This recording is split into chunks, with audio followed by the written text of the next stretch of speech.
जय भारत. आज आपण भरलेली भेंडी बनवणार आहोत. ही भाजी भारतात जवळजवळ वर्षभर बाजारात उपलब्ध असते.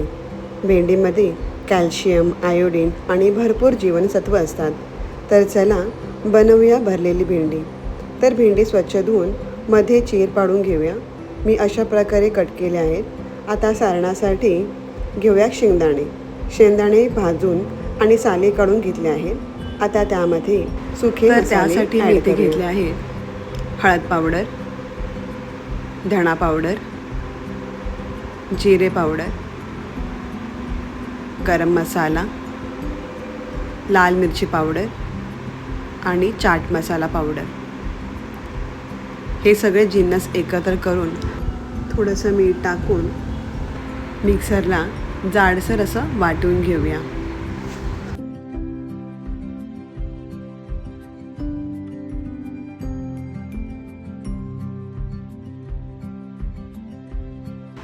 मिक्सरला जाडसर वाटून घेतल्यानंतर आपण जी चिरलेली भेंडी आहे त्याच्यामध्ये हे सारण ॲड करूया.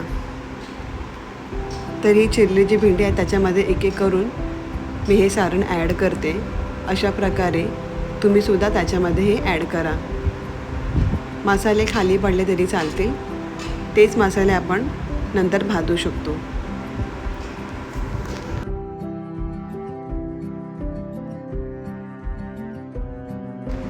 तर अशा प्रकारे एक एक करून मी साऱ्या भेंडींना हे मसाले लावले आहेत, म्हणजेच आतमध्ये भरून ठेवले आहेत. तर चला तडक्याची तयारी करूया. तर कढईमध्ये मी तेल टाकले आहे. तेल टाकल्यावरती उभा चिरलेला कांदा टाकणार आहे मी. ज्या प्रकारे तुम्हाला पाहिजे तसं तुम्ही कट करू शकता. आता कांदा चांगला ब्राऊन रंग येईपर्यंत आपण त्याला छान असं परतवून घेऊया. मीडियम फ्लेमवरतीच आपण गॅस ठेवूया.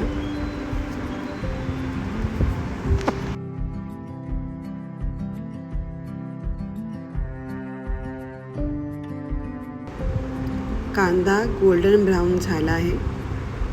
सो आता आपण ॲड करूया आपली भरलेली भेंडी.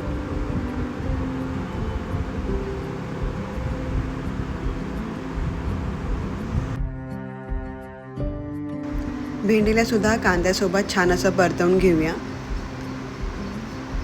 जसं की तेल सगळ्या भेंडीला लागायला पाहिजे, तरच ती चव येणार आणि भेंडीसुद्धा छान अशी शिजली जाईल.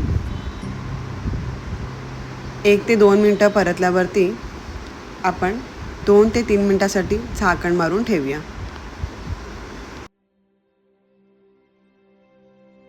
2 ते 3 मिनटानंतर आपण बघू शकतो थोडंफार तेल सुटलं आहे, म्हणजे थोडीफार आपली भेंडी शिजलेली आहे. परत त्याला परतवून घेऊया आणि 1 ते 2 मिनटासाठी आपण वाफेवरतीच त्याला शिजू देऊया.